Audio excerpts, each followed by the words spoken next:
आज आपके बीच में इस वीडियो में उपस्थित हुआ हूँ वास्तु शास्त्र के महत्वपूर्ण जानकारियों को लेकर। वास्तु शास्त्र के अनुसार 8 दिशाएं होती हैं। इन दिशाओं का क्या महत्व है? अगर आपके घर में भी वास्तु दोष नजर आ रहा है या फिर आप अपने भवन का निर्माण कर रहे हैं तो आपको वास्तु शास्त्र में वर्णित 8 दिशाओं का बेहद ध्यान रखना आवश्यक है।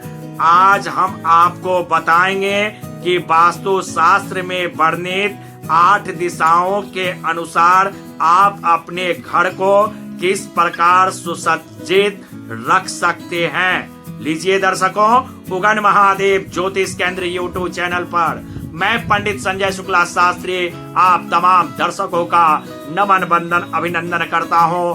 दर्शकों, अगर आप पहली बार इस चैनल से जुड़े हैं तो नीचे लाल वाले बटन को दबाकर चैनल को सब्सक्राइब कर बेल आइकन जरूर दबा दें, क्योंकि मैं इस चैनल पर प्रत्येक दिन पूजा पाठ से संबंधित, वेद पुराणों से संबंधित वीडियो अपलोड करता हूं। इन महत्वपूर्ण जानकारियां नोटिफिकेशन के द्वारा आप तक पहुंच जाएगी। और हाँ दोस्तों, इन महत्वपूर्ण जानकारियों को आप अधिक से अधिक लाइक और शेयर करके अपने दोस्त और रिश्तेदारों को जरूर इन जानकारियों को पहुंचाएंगे।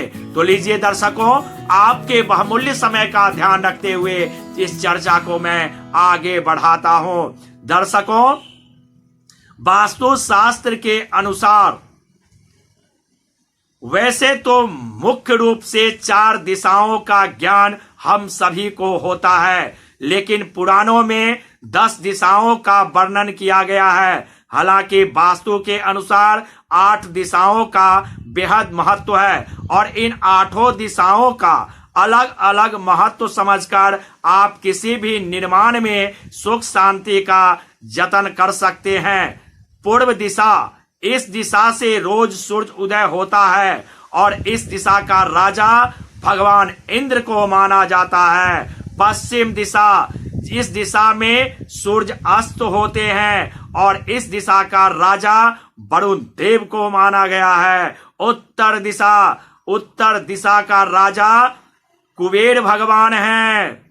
दक्षिण दिशा का राजा यम देवता को माना जाता है। उत्तर पूरब का दिशा, उत्तर पूरब के दिशा को ईशान कोण कहा जाता है और इस दिशा के राजा स्वयं शंकर भगवान हैं। उत्तर और पश्चिम की दिशा, यह दिशा वायव्य कोण कहलाता है। इस दिशा के राजा पवन देव को माना गया है।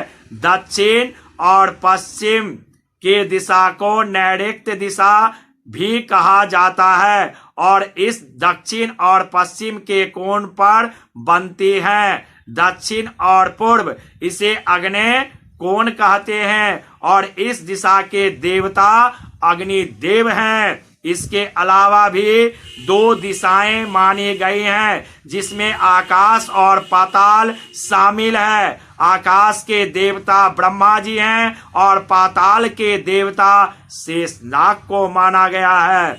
अगर आपके घर में भी वास्तु दोष नजर आ रहा है या फिर आप अपने भवन का निर्माण कर रहे हैं तो आपको वास्तु शास्त्र में वर्णित 8 दिशाओं का ध्यान रखना बेहद आवश्यक है। आज हम आपको इस वीडियो में बताने जा रहे हैं भोजन का स्थान कहाँ होना चाहिए। भोजन मनुष्य के शरीर के लिए सबसे महत्वपूर्ण तत्व है और भोजन ग्रहण करने का उचित स्थान हर घर में निश्चित होना चाहिए। ऐसे में जब भी भोजन करें तो यह बात ध्यान रखें कि भोजन की थाली हमेशा दक्षिण पूर्व की दिशा में होनी चाहिए और आपका मुंह पूर्व दिशा की ओर होनी चाहिए।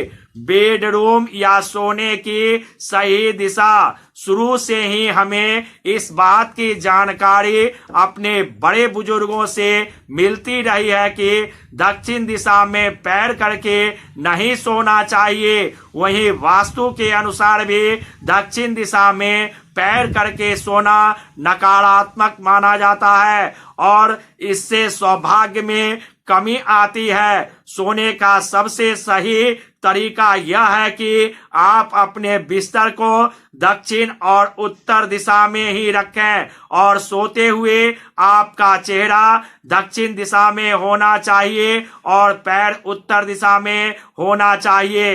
इस दिशा में सोने से अच्छी और गाढ़ी नींद भी आती है तथा डरावने सपने भी नहीं आते हैं। पूजा घर में मंदिर की स्थापना करते हुए दिशाओं का ज्ञान होना बेहद आवश्यक है। इसलिए जब तक सही दिशा में भगवान की मूर्ति स्थापित नहीं होगी तो पूजा का संपूर्ण लाभ आपको प्राप्त नहीं होगा। इसलिए मंदिर का मुख कुछ इस प्रकार रहे कि आप अपना चेहरा उत्तर पूर्व या उत्तर पश्चिम की ओर करके बैठें और भगवान का मुख उत्तर पूर्व का कोना होना चाहिए। ईशान कोण में भगवान की मूर्ति को स्थापित करें, तब जाकर आपको पूजा का संपूर्ण लाभ प्राप्त होगा। जल की दिशा भवन के निर्माण के समय ही जल बहाव की दिशा निश्चित कर लेनी चाहिए। यह बेहद आवश्यक है। वास्तु शास्त्र के अनुसार जल उत्तर पूर्व दिशा में स्थापित किया जाना चाहिए।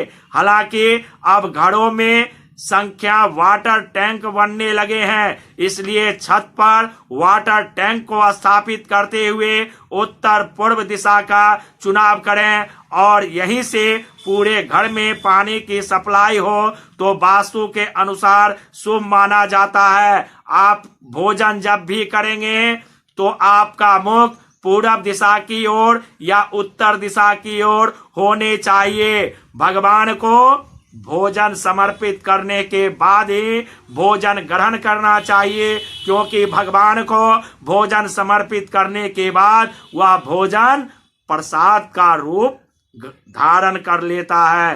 दर्शकों, अगर यह जानकारियां आपको अच्छी लगी हो तो प्लीज इसे अधिक से अधिक लाइक और शेयर जरूर करेंगे। फिर अगले दिन मिलते हैं विशेष जानकारियों को लेकर। तब तक नमस्कार।